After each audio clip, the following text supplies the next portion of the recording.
It is the 25th anniversary, a quarter of a century, since Status Quo released their album Famous in the Last Century.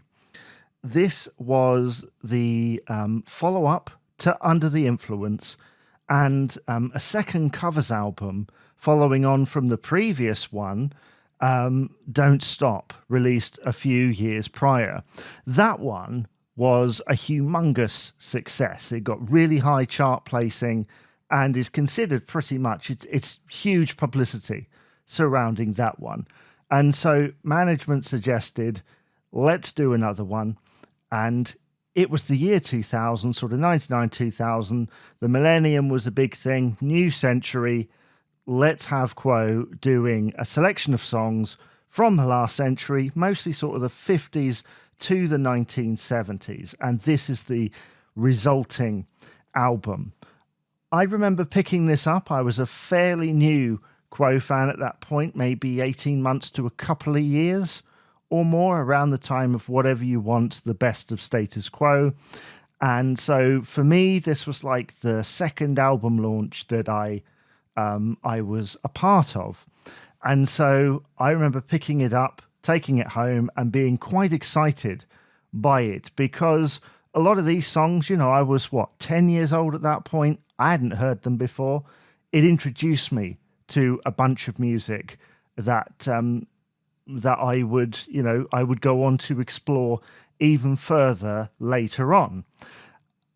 25 years later, I'm now in my mid-30s, and I don't tend to go for this album too much, because it always, how can I say it really? Because I put out a post recently asking people what they thought of this album, and there was a lot of negativity. And I know the band themselves have also had a negative viewpoint on it. And majority of these comments I do agree with. I think there's some good stuff on here. There's also some stuff where it feels like maybe the band are going through the motions a little bit. And I think if you compare it to Don't Stop, the previous covers album, Don't Stop had a lot of quite interesting songs on it.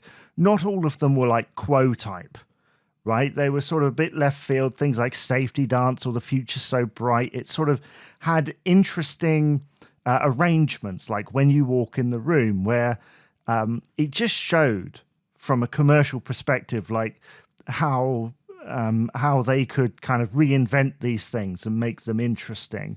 There are some sort of Quo type things on there, like Proud Mary, I guess, and Get Back. But if you got someone to describe what a Quo covers album would sound like, I think perhaps Famous in the Last Century is more along those lines, because there's more kind of boogie in here, there's more shuffly type things, and it's sort of less about the arrangement and more just about the guitar sound and the song itself. Now, the track listing is bookended by an original song, sort of original. It's sort of one that quotes lots of other things. It sets up the theme of the album. Famous in the Last Century is the name of it. It sort of names, Eddie Cochran, Jerry Lee, Phil and Don and Bobby V, the way the music used to be. I mean, it's sort of wistful, if you will. And it was released as a B-side in a full version, because you have Famous in the Last Century and then you have the reprise at the end. And they put that together as a B-side.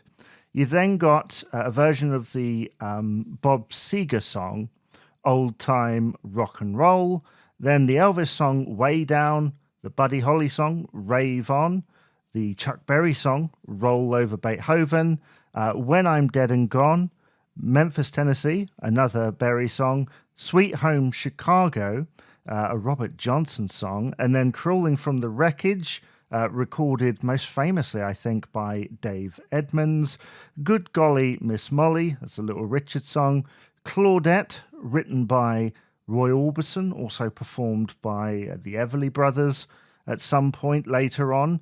Rockin' Me, that's Steve Miller, isn't it? Hound Dog, I mean, that's Big Mama Thornton, that's Elvis Presley. Runaround Sue, that's a Dion song, and then Once Bitten, Twice Shy, an Ian Hunter song, and then finishing off with the Tommy James song, Mony Mony, later recorded, I think, by Billy Idol. So, yeah, this is sort of a selection of standards, if you will, with a few kind of random ones put in there. And I think maybe that's where the negativity for this album comes from, because the track listing is quite standard, I think. And obviously the production, the guitars are really loud in the mix, but there's just something about the vibe of it that obviously didn't click with the audience at the time. But saying that, there will be some out there, like myself, who saw this album when it was released and have heard it since, and like it's their earliest introduction to the band and to a bunch of this music. I mean, I didn't hear the original, for example, of When I'm Dead and Gone until I picked up a random 45 years later. And I love that one. And I love the Quo remake as well. Really good sort of Francis vocal on it. Rockin' Me as well is a favourite.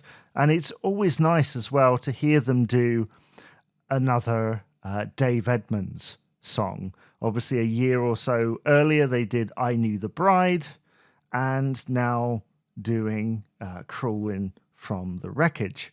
One thing that always intrigued me about this album, and something that I spent much time looking over, was the front cover.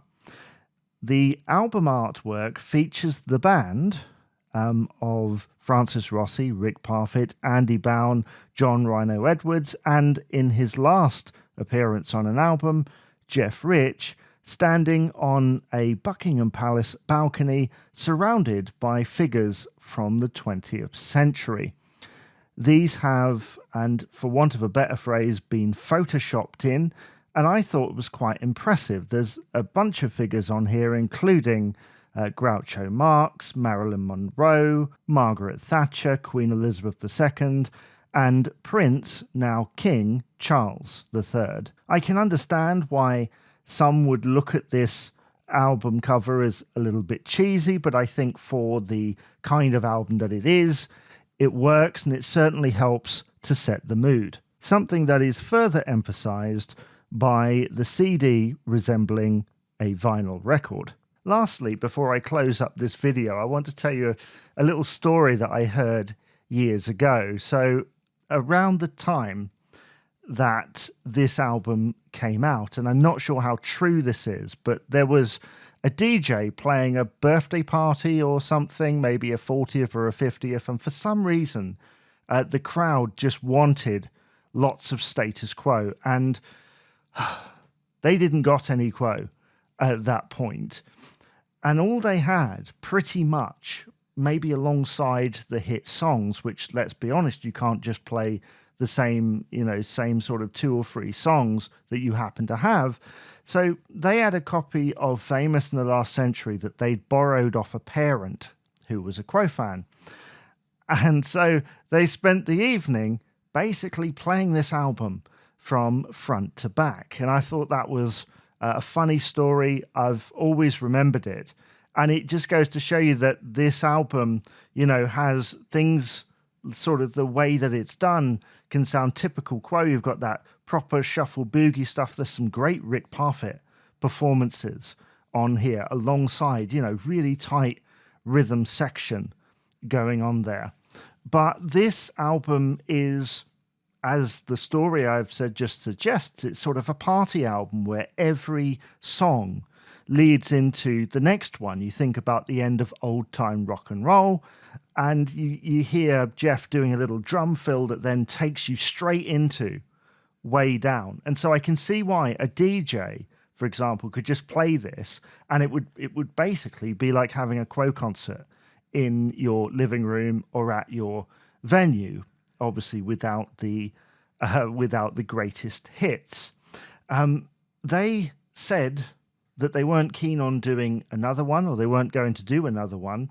A couple of years after this, they then released 3 years after famous in the last century riffs, which, to be honest, from a fan perspective, looks like a contractual obligation, because it followed Heavy Traffic, which was this huge deal, and riffs, yeah, just kind of came out. But that's a story for another day. So tell me, what do you think of Status Quo's famous in the last century? Is it something that helped you get into the band, or is it something that you'd rather shy away from for whatever reason? Let me know all your thoughts on the album in the comments below.